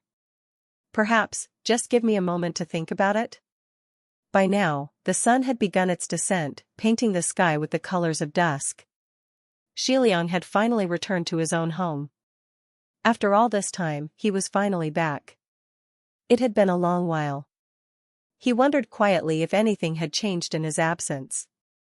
Just then, something stirred in the air, he felt it. A familiar presence. You little fox. When did you sneak in here? Well, since you followed me all the way from the ancient bamboo forest, I suppose I have no choice but to take responsibility for you, right? The little creature let out a few excited cries, clearly in agreement. From now on, this place belongs to both of us. Come on, let's get you cleaned up. After that, a proper nap sounds just right. It's also been a while since I've seen Sister Hua. I wonder how she'll react when we meet again. Before he could finish that thought, something strange caught his attention. Still holding the fox close, he scanned the surroundings cautiously. The entire home was shrouded in an eerie, unfamiliar aura. Everything was too still. Too fresh. Why did it feel like something unnatural had passed through this place? A chilling energy seeped from every direction. Someone had been here recently. The scent of demonic power still lingered in the air. Whoever it was, they had just left. He must have left using light footwork through this path. But who would dare to intrude on my residence so boldly? Just then, the door creaked open from inside. A young maid stepped out and caught sight of the figure approaching. Young master? Is it really you? Have you finally returned? Yes, Manhwa. I've just arrived. She immediately bowed deeply. The undefeated divine cult, revered by all demons. I, Manhwa, greet the third young master. He gave a soft chuckle. Manhwa, with the bond we share, do you still need to greet me so formally? Come on, stand up. Her eyes welled up with tears. It's really you. I heard rumors, terrible ones, saying something happened to you in the ancient bamboo forest. He looked at her gently. So she's always been thinking about me like that. Maybe I've been too distant all this time. As you can see, I'm just fine. Still in one piece. But you've changed, she said, softly. You look thinner. He smiled. Don't worry about me. What matters is that you're doing well. I've been managing, she replied. And seeing you safe and sound, that's the greatest blessing I could ask for. He glanced around the place and noticed something. No one's lived here for over 8 months, yet everything's still spotless. She quickly responded, I come here every 2 days to clean. Just in case you returned, I wanted to make sure it was always ready for you to rest in comfort. She's still safe, he thought to himself. Seems like someone's keeping an eye on this place, but hasn't made any moves yet. She bowed her head again. I just heard you returned today, so I haven't had time to prepare warm water for your bath. It'll take a little while. Perhaps you'd like to eat something first? No need, he said as he walked past her. I'll bathe first, then eat. I just want to wash away the remnants of that gloomy bamboo forest incident still clinging to me. Yes, of course. Once the water's warm enough, I'll let you know right away. Later on, soaking in the bath felt like heaven. It was like all the exhaustion melted off me. But I couldn't shake off the feeling that someone had been watching me when I got home. That alone was enough to tick me off. Who would dare spy on me? Don't tell me it's him. The guy who gave me that chilling stare in the main hall like I was already dead meat. That same jerk who pushed my body into a dangerous state of internal chaos once before. Fourth young master of that ridiculous Hong Uim clan or whatever. Ugh, just thinking about it makes my blood boil. What rotten luck. That guy looks like a walking disaster. And to top it off, he's totally unhinged. I swear, if I catch him, he's not walking away. Looks like I'm in for a hectic time ahead. First things first, I need to dig deeper into this so-called heavenly demon cult. All I know right now is that it's led by their elusive cult leader, Li Qian. As long as I keep walking around clueless like this, I'll keep falling into traps set by others. The cult leader is unpredictable and secretive. I need to figure out who in that organization I can actually rely on. More than that, I need to build my own circle of allies, a force that supports me. Only then will I be strong enough, influential enough, to move freely and act on my own terms. He lifted his gaze toward the distant sky, thinking quietly to himself. If I could become strong like that, then one day, I might be able to leave this cult behind and pursue my own freedom. Fortunately, his position as the third disciple of the cult leader gave him certain privileges, small advantages that others didn't have. He knew there were schemes quietly forming behind his back, yet in public, he maintained a facade of politeness and respect. It was the only way to protect himself from the hidden daggers of his enemies. Perhaps he should feel fortunate, even proud, of the high status he now held in this life. There was no use in constantly worrying about things beyond his control. That night, elsewhere within the cult grounds, at the residence of the fourth young master, known for his addiction to smoking, an attendant gently voiced concern. Master, for the sake of your health, wouldn't it be better to quit smoking? The man gave a small laugh. You've probably noticed I've been smoking more often lately. Don't worry. Once my mind settles down, I'll stop. But thank you, for your concern. The attendant bowed. Understood, sir. May I ask something? The fourth young master gave a nod. Why did you withdraw the assassins assigned to target the third young master? The man didn't answer right away. He simply lit another cigarette and sat in silence. His eyes, sharp and unreadable, seemed lost in thought. This man was known for seeing through any plot, predicting every move like a seasoned strategist. Yet now, there was only stillness, no plan, no discussion. Just smoke curling into the night air. Young Master 2 suddenly broke the silence and spoke up. You clearly have no idea. Huh? What do you mean, sir? The servant asked, puzzled. 2 glanced at him calmly, taking another drag from his cigarette. That man Xiao Yang. I'm waiting to see what his next move will be. That's why I ordered our men to retreat for now and halt the assassination attempts. But sir, the servant continued, didn't you already predict everything the third young master might do? Didn't you prepare for all possible scenarios? Tu nodded slowly. That's what I thought. I believed I had seen through his every intention. But I was wrong. I acted too soon, made decisions based on assumptions. The servant's eyes widened. Did I hear that right? Young Master Tu just admitted he made a mistake? With a serious expression, Tu replied, I saw him today, Xiao Yang. He appeared at the Grand Hall. It's the first time I've seen him since he went to the bamboo forest 8 months ago. He's completely different now. His body looks stronger, and the aura he gives off, it's nothing like before. He paused for a moment, then added, I don't know what happened to him while he was there, but it seems his martial arts have returned. Still, that's not the only strange thing. It's not just about him regaining his strength. Standing in front of him, I didn't feel like I was facing the same person I used to know. His presence, his power, it felt like I was looking at someone completely new. And the worst part is, it's as if he already knows everything I've done. The sharp, cold look he gave me was enough for me to feel it deep inside. The fact that this cunning man managed to regain his martial abilities was completely beyond anything I had anticipated. I'm beginning to reconsider everything I thought I knew. But the more I try to understand, the more unclear everything becomes. I never imagined the day would come when the young master himself would be troubled by another person to this extent. Was he truly shaken by the changes in the third young master? Was he uncertain, perhaps even afraid? Enough about that. After ordering our men to retreat, what's their current situation? They weren't exactly pleased with the sudden change of plan. The shift caught them off guard, and some dissatisfaction has started to grow. So what should we do next, young master? Go and calm them down with money. That's all they really care about in the end. The life of Xiao Yang is valuable, and it's worth paying them off to avoid further complications. With money in their pockets, they'll fall silent. Right now, confronting Xiao Yang head-on would be the worst possible strategy. A direct approach would only lead to unnecessary losses. Then what's the best way to deal with him now? Meanwhile, back at our main character's home.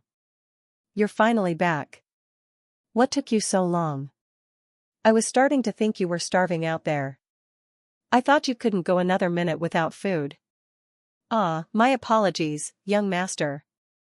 But my lord, what is the meaning of this lavish banquet? Sit down already. You ask too much. Brother Hoa prepared all of this so we could enjoy a proper drink together. My lord, I truly don't dare take a seat here. How could someone like me possibly sit at the same table as you? I'll just eat in the kitchen later, it's really fine. What are you saying? You've worked hard. Why shouldn't you sit here? Come on, take a seat already. Goodness, with all this delicious food in front of us, what are you rambling on about? Let's enjoy this together, all right?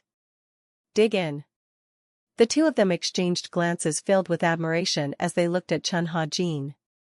Then came a toast, and from that moment, the drinks kept flowing. All three shared a hearty meal, letting go of their usual roles of master and servant. It was a rare and joyful sight, something that had never happened before in this household. Even the little fox took advantage of the moment, happily nibbling away at the food scattered nearby. What? We're out of alcohol already? Hey, partner, you look completely drunk. Maybe we should stop drinking here. My lord, what are you saying? I'm still perfectly fine. Oh really? You're clearly faking it. Alright then. Brother Hoa, can you bring us some more drinks? At this point, no one cared who was servant or master. Everyone was just enjoying themselves. Of course, I'll bring it right away. Hey, partner, before the next round arrives, there's something I want to ask you. Yes, my lord. Ask me anything. I want to meet the most influential person in this cult, along with those closely associated with them. If we build the right connections now, we might gain their support later. Do you have anyone in mind for me to approach? Actually, I do have someone to recommend. My division's internal structure is quite solid, but when it comes to building ties with powerful figures, it gets a bit complicated. From what I've heard, the military command is more open to outside contact. However, meeting someone like General Tong from that side would be extremely difficult. Then who should I turn to? What about the Joy Division leader? Could you send a letter on my behalf? Let her know I'd like to invite her for dinner tomorrow night. I have some matters I wish to discuss with her. But young master, rushing to approach her might be reckless. Given her personality, it might not be wise. It won't be easy to get her involved in any sort of competition between the noble heirs. If you push for an alliance too soon, we risk making a bad impression. And if that turns into hostility, it could be a critical blow to our position. I understand, but we need to take that risk. We don't really have another choice right now. Still, young master. You don't need to say more. Things have changed. If he's already making his move, then I must do something as well. I can't keep standing still like before. Now, Lin Miao had no choice but to step into the role of a spy. The scene shifts to Chen Hajin's residence. Inside, a maid is sweeping the floor when she notices something outside. It's him. Chen Hajin is in the courtyard, practicing martial arts. It's surprising. Just last night, he drank heavily with the chief guard, yet this morning he's already up and training with such discipline. The maid remembers how much the two of them drank. It was almost dizzying just to watch. But now, Chen Hajin moves with such sharp, powerful strikes. His martial techniques are captivating, each motion clean and precise. She watches him without blinking. His progress in martial arts is truly astonishing. It's clear now, those personally trained by the cult leader are no ordinary disciples. Each one is a martial prodigy. As he finishes his routine and focuses on regulating his breath, his mind drifts back to the conversation he had with Ma Dongbo. According to Ma Dongbo, the person he most needed to connect with was none other than the grand strategist, Tong Junshi. That man holds command over the entire cult, answering only to the leader. Everything of importance within the organization passes through his hands. However, meeting the grand strategist right now won't be easy. He's away handling major affairs and is not present in the sect. Still, there's another place worth paying attention to, the very division Ma Dongbo himself belongs to, the Protectorate Division. This branch wields considerable power. Its primary duty is to safeguard the cult leader, which grants it significant authority. Among all the divisions, it wouldn't be wrong to say the Protectorate Division ranks at the top in terms of influence. Alright, so we've got the Grand Strategist and the Protectorate Division, but are there any other key figures or places I need to keep an eye on? Just listening to Ma Dongbo explain all this was enough to give anyone a headache. But yes, there was still one more name he mentioned, the head of the Delight Hall, Soyeon Sim. That name might sound pleasant, but her position is no less critical within the cult. The Delight Hall holds surprising influence. While they don't command soldiers or have much sway in military affairs, they handle everything related to resources, money, supplies, clothing, food, for every member of the cult, from the top elders down to the lowest recruits. Soyeon Sim herself is known for being a skilled communicator and carries significant social clout within the sect. She also manages diplomacy with external clans and martial factions. In other words, she's the one making sure the cult stays in good standing with the outside world and never runs out of money. You could even call her the left hand of the cult leader. In terms of authority, she's likely second only to the grand strategist. But Ma Dongbo warned me, getting close to her won't be easy. She's extremely cautious and avoids getting involved in the internal struggles among the cult's various heirs. Given her access to sensitive information and her role in handling diplomatic relations, that kind of caution is understandable. That's all Ma Dongbo could tell me. He urged me to think things through carefully. Then he paused, gave me a look, and asked, "Young master, are you thinking of becoming a contender for power?" Before I could answer, we were interrupted by the arrival of more guests, loud, cheerful voices filling the hall. It was time for another round of drinking. But my thoughts lingered on Soyeon Sim. She may not hold a sword, but her influence in this cult is as sharp as any blade. If I want to move forward, I'll need to find a way to earn her trust. And that won't happen through brute force. Of course, I can't just walk up to her and ask for a meeting. That would only raise suspicion and likely backfire. The risks far outweigh any potential gain. Still, ever since I returned from the ancient bamboo forest, I've become a thorn in the side of the other young masters. Especially that arrogant fourth young master. He's clearly set his sights on me now. I doubt he'll let me live in peace. The truth is, I never wanted to compete with anyone in the first place. I just wanted a quiet life. But clearly, fate has other plans. If peace is no longer an option, then I have only one path left, to grow stronger. With that thought, I threw myself into training. The energy radiating from my body surged like a storm, shaking the very ground beneath me. I knew the only way to survive the coming storm was to gain power, and fast. I needed to find factions willing to back me before the real fight began. Each strike I made during training left cracks on the training field. The power was far beyond what I had expected. Perhaps it was the weight of the past, memories of the life I once lived. Back then, I fought alone, with no one at my side. This time, things would be different. No more reckless battles with no support. I would build alliances, gather strength, and make sure those same mistakes were never repeated. But even in this moment, frustration crept in. Unbelievable, a voice called out. You finally fixed the training ground and now you've gone and shattered it again. I must admit, you're powerful, but you sure know how to break things. All this destruction just from a morning warm-up? You must really be overthinking something while practicing. He wasn't wrong. My mind was full of strategies and concerns while I trained, and as a result, I had lost control of my power. Normally, I would never leave such damage behind. Just then, another figure stepped forward.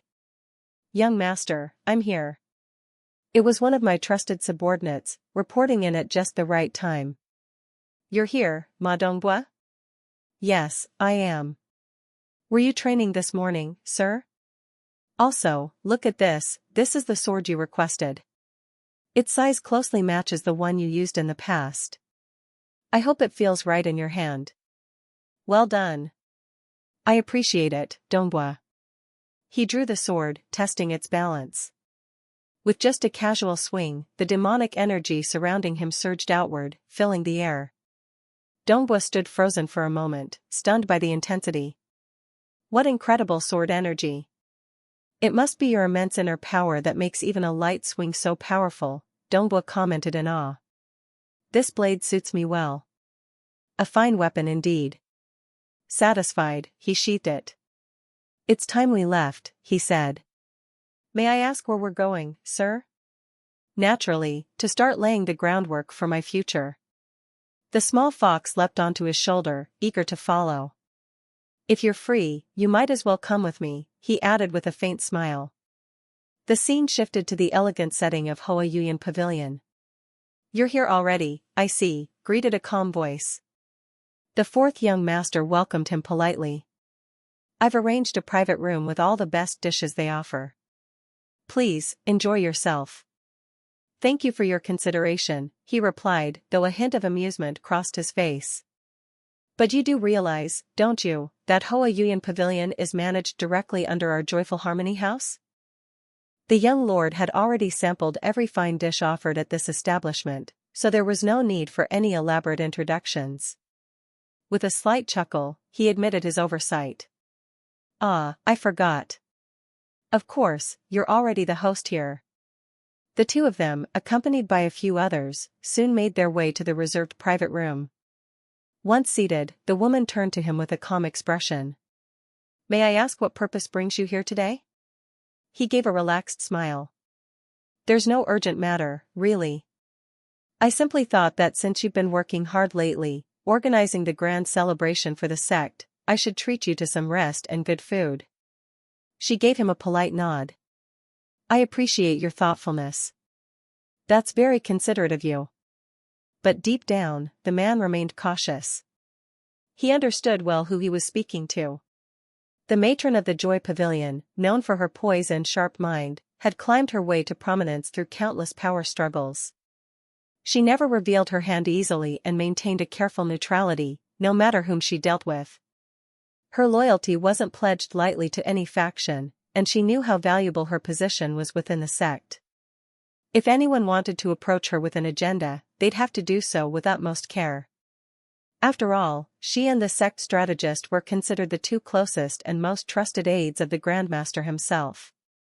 As the room quieted, she gave a subtle wave. I've dismissed the attendants. If there's something you'd like to say, now would be the right time. You invited me here, and I'm sure it wasn't just for idle conversation. He met her eyes and nodded. Since you're being so direct, I won't hide my intentions. What I truly hope is to have your support. Stand by my side. Help me in the struggle against the other young lords. For a moment, So Ion remained silent, her expression unreadable. Then, with a calm voice, she replied, I appreciate your offer, young lord. But today, I have pressing matters that cannot wait. Perhaps we can speak another time. She gracefully rose from her seat. Was it truly that difficult for the original host to say such words to her? You may have misunderstood my intentions, she continued. I've already made my decision. I won't be aligning myself with anyone in this battle for succession among the sect leader's disciples. What you're asking of me, I simply cannot do. The young lord's eyes narrowed slightly. Why must you take such a stance? Because this is who I am, she answered without hesitation. What the others choose to do is none of my concern. My decision is mine alone. The Joy Pavilion, after all, managed the entire sect's finances. Its responsibilities were immense, and its influence was second only to the strategist. Her neutrality was not just a personal choice, it carried great weight. If she ever threw her support behind any one disciple, the consequences would ripple far and wide. She knew that once such a line was crossed, even she might lose control of the situation. She didn't see herself as anything grand, even though many viewed the Joy Pavilion as second only to the military strategist in authority. And yet, here she was, unafraid to speak plainly, even to a direct disciple of the sect leader himself. I've said all I needed to say. I hope you understand, young lord. Until we meet again. She turned to leave, but his voice stopped her. Wait, matron of Joy Pavilion. Perhaps you misunderstood what I meant. I'm not asking for your full allegiance, just a portion of your strength, a small bit of support. That's all. I never asked you to give your all in support of my efforts during this internal struggle for power, he said calmly. Please don't misunderstand. Regardless of whether the assistance is great or small, I cannot offer any help, she replied, her tone steady.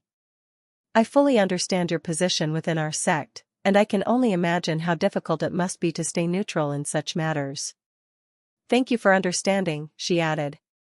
I'm sure you've already learned some things about this situation. But I've made it clear, I have no intention of involving myself in the battle for influence among the disciples. That is my choice.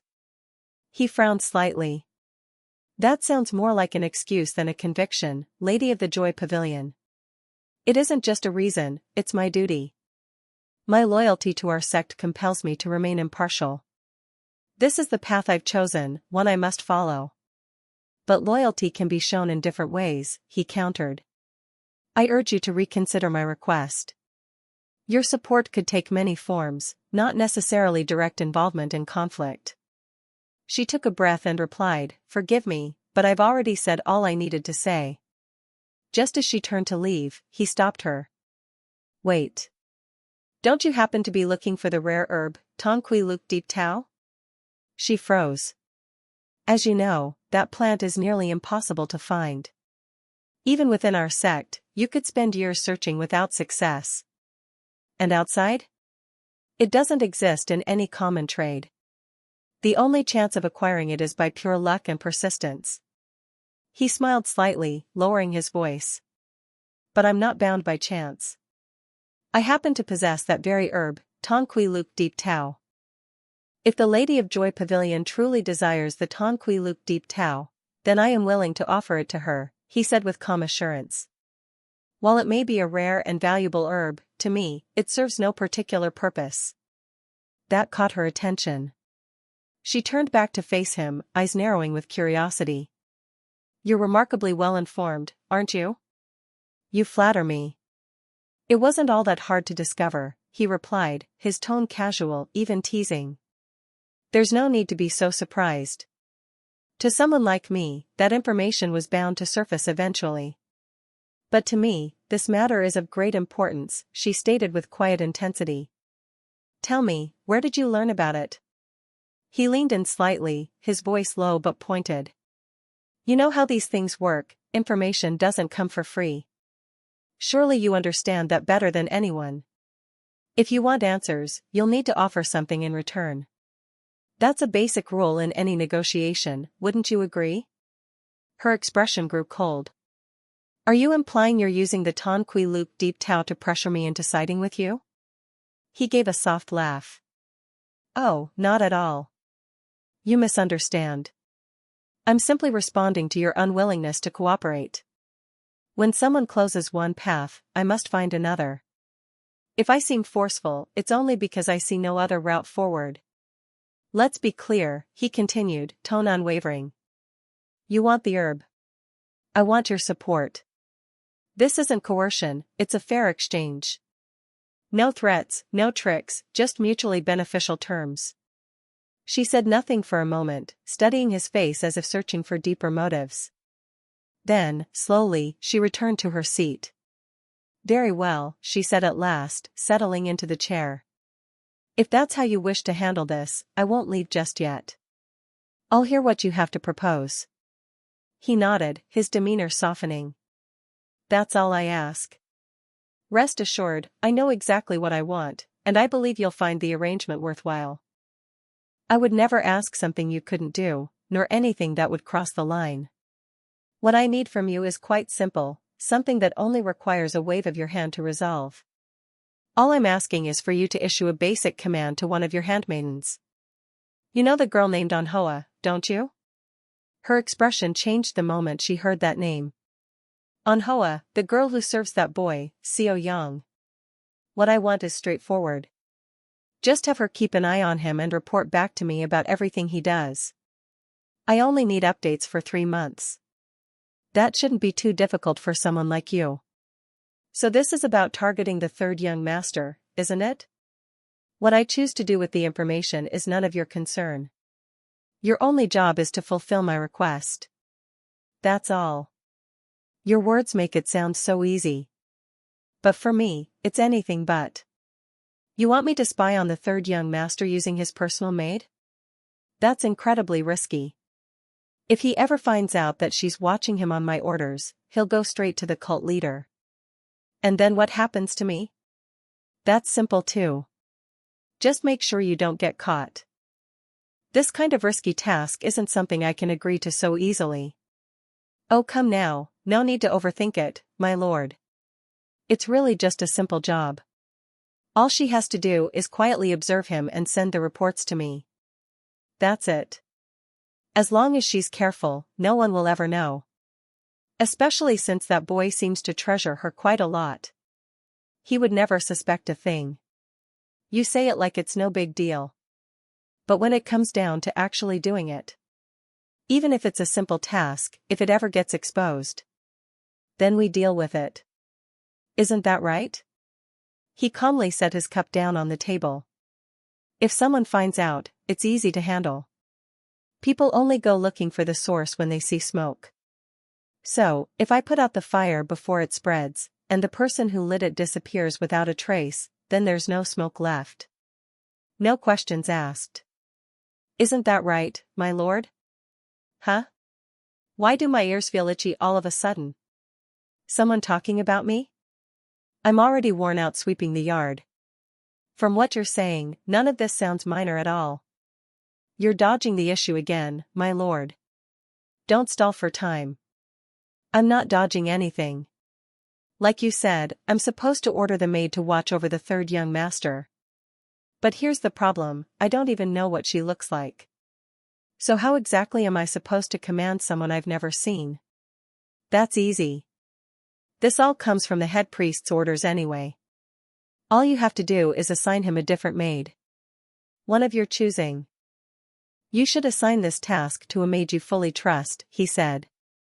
The fourth young master hesitated for a moment, then spoke, well then, this task. All right, make up your mind quickly. This is something well within your ability. It's just a matter of whether you're willing to do it or not. He paused briefly, then continued, I've said enough. Time's running short. So, do you accept this or not? If you stay silent, I'll take it as your agreement. He gave a slight nod. Good, I take that as a yes. That settles it. Consider our cooperation sealed. While the discussion continued inside, something outside startled the others. What was that? Where did that come from? Strange. No one had noticed when Chun Ha-jin appeared at the doorway. He stood there in silence, his presence completely undetected. Magic concealment technique, someone muttered. Who's there? Who just spoke? Without waiting for an answer, the young man pushed the door open. I've had enough of this.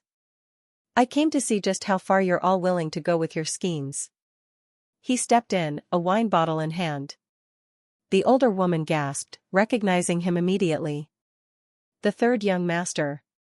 Damn it. What's that bastard doing here? The fourth young master growled under his breath. Chun Ha-jin glanced toward the lady. Surprised, old friend? I didn't know you were still fond of chatting over drinks with him.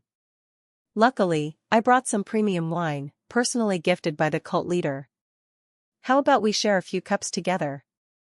The fourth young master clenched his fists, fury boiling beneath the surface. That bastard Seoiong again.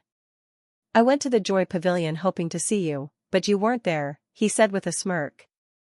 I even searched the entire place just to find you. And what do I see? You sitting here, chatting away with him in such a refined little setting. He raised his cup. In the name of the unyielding cult, feared by all demonic clans, I, Ion Sim, Master of Joy, greet the third young master. The third young master waved it off. No need for such formalities.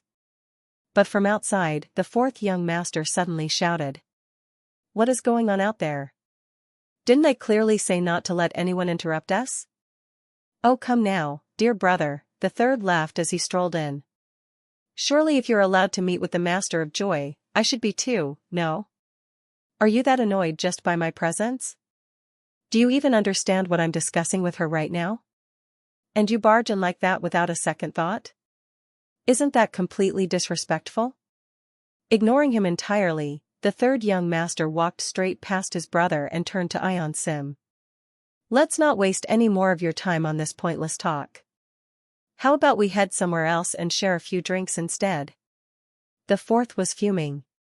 This bastard really thinks I'm invisible, huh? Hey, third brother, aren't you going too far? At that point, Ion Sim finally stepped in. My apologies, third young master, she said calmly. I already agreed to speak with the fourth young master first. If there's something you'd like to discuss, please save it for later. Of course, I understand, he replied smoothly. That's exactly why I suggest you wrap things up quickly.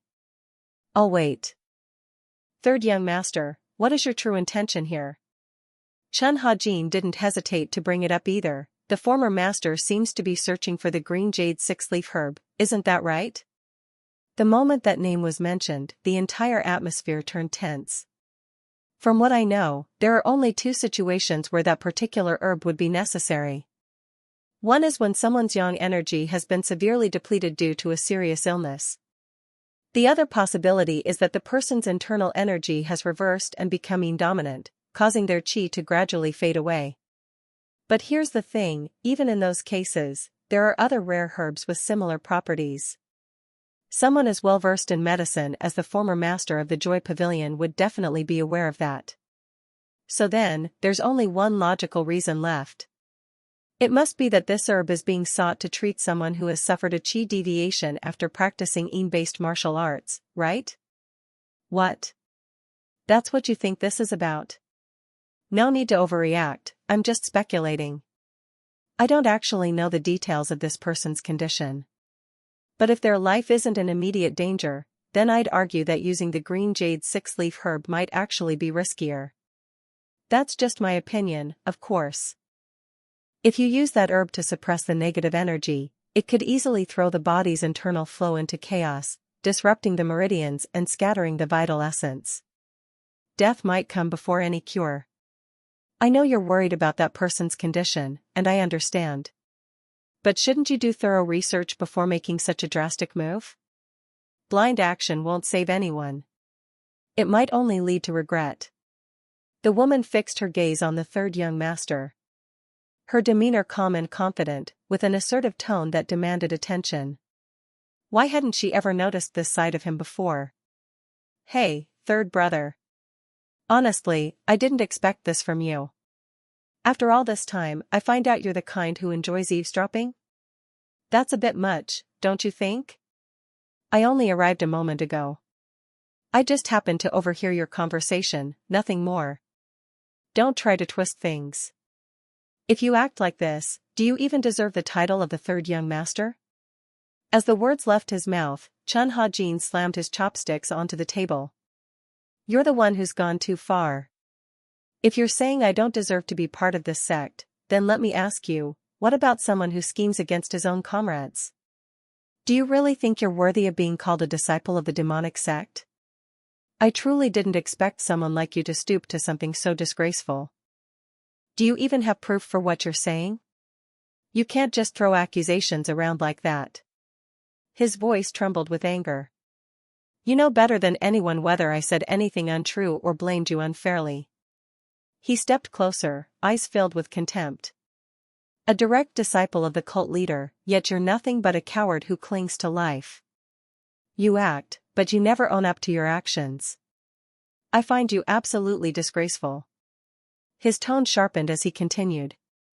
Trying to eliminate fellow disciples just to climb your way to the top, aiming for the cult leader's seat. Fine, I can believe that from you.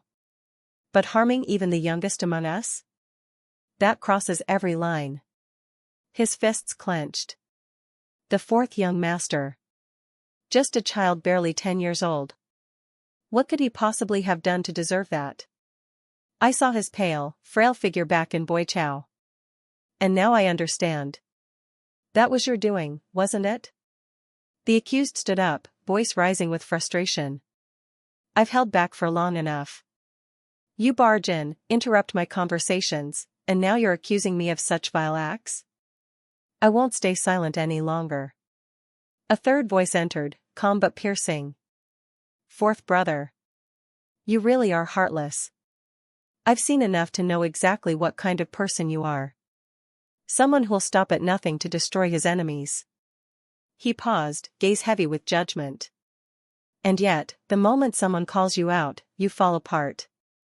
What happened to all that courage when you schemed in the shadows? But I get it. Words are just words. You'll never admit to anything without concrete evidence. You know what? Maybe I'm just blaming myself for ever considering someone like you a brother. And as for the master of the Joy Pavilion, what do you think? Now that I've told you what six-leaf herb can do, have you made up your mind? Thank you, third young master. But, if I may ask, do you know of any way to help someone who's lost control of their inner energy to recover completely? I'm not asking for miracles. I just hope you can help keep that person alive. What's this? The master knows I've only just recovered from a serious backlash in my cultivation. Someone tried to poison me, but look, I'm still here, standing strong. Everything he said has been a lie. Please, don't believe a word that comes from his mouth. In her mind, she had already made up her mind. Now I understand. How could I have trusted someone like the fourth young master? She left a small pouch of silver behind. Thank you for the wine, fourth young master, but I must take my leave. I'll pay for the drinks myself. Wait, master, don't go. Oh, very well then. Fourth brother, we'll talk later. And just look at his pathetic face, fuming with rage after I pushed all his buttons. That felt incredibly satisfying. Thank you for understanding, master. Let's find a quiet place to talk. No, thank you, third young master. It's because of you that so many things are finally clear to me. With that, the two of them walked off, leaving him behind with just his servant. Third young master. I'm sorry. Tell me now. Since when has that guy been eavesdropping on us? Sir, he's actually been here since the beginning. So that means everything has fallen apart. There's no turning back. Looks like we'll have to deal with him directly. Wait, are we really going to confront him face to face? Xiao Yang. I tried to stay my hand, I didn't want to stain my blade with your blood. But after what happened today, I can no longer remain passive. That night, in a different place, the atmosphere was heavy with tension. This is a secret technique from the cultivation manual I'm currently training with. It's designed to strengthen the body, restore one's yang energy, and drive out excess yin. You can take this and pass it along to the one who needs it. Although it's just the first stage, these basics should be easy enough to grasp. With some effort, they'll likely master this core formula in a few days. Still, the effects of this cultivation art won't appear overnight. Let them know that persistence is key. Giving up midway would be a waste of potential. I believe that within 6 months, they'll begin to see surprising results. Did you just say that person might fully recover within half a year? That's the theory, yes. But it will all depend on their will to push forward. To reach their current level in cultivating dark energy, they must already possess impressive discipline. That person must possess impressive natural talent. Even though they suffered from internal energy deviation, it's clear they had made precautions in advance. That's why I believe with such potential, half a year of steady training in the mystical arts could bring visible results. Half a year? That's neither too long nor too short. Still, all the royal physicians we summoned have already given up. Perhaps it's time I place my faith in the third young master. I'm sincerely grateful for your guidance. With your assurance, I no longer have doubts. But since you've helped me, it's only fair I ask, what do you expect in return? Chen Hajin looked up with firm eyes, showing no hesitation. If you're helping me now, then what do you want me to do for you in exchange? Meanwhile, back at the residence of the third young master, a maid had just finished cleaning after working late into the night. Every corner of the house gleamed with effort. She stretched, satisfied with her work. I've really worked hard today. Everything's spotless. So proud of myself. Just as she was enjoying a moment of pride, a noise echoed from the front door. Oh, young master, you're back? Please wait a moment, she called out while hurrying over. As she ran, she thought to herself, he's home so late again. I'll get the door for him, he must be tired from the day's work. But the moment she opened the door, her smile vanished. You foolish girl, a cold voice snapped. From now on, never open the door without knowing who's on the other side. You have no idea what might be waiting for you there. If you think this video is insanely awesome, don't forget to like and subscribe, and turn on the bell to catch all the latest updates.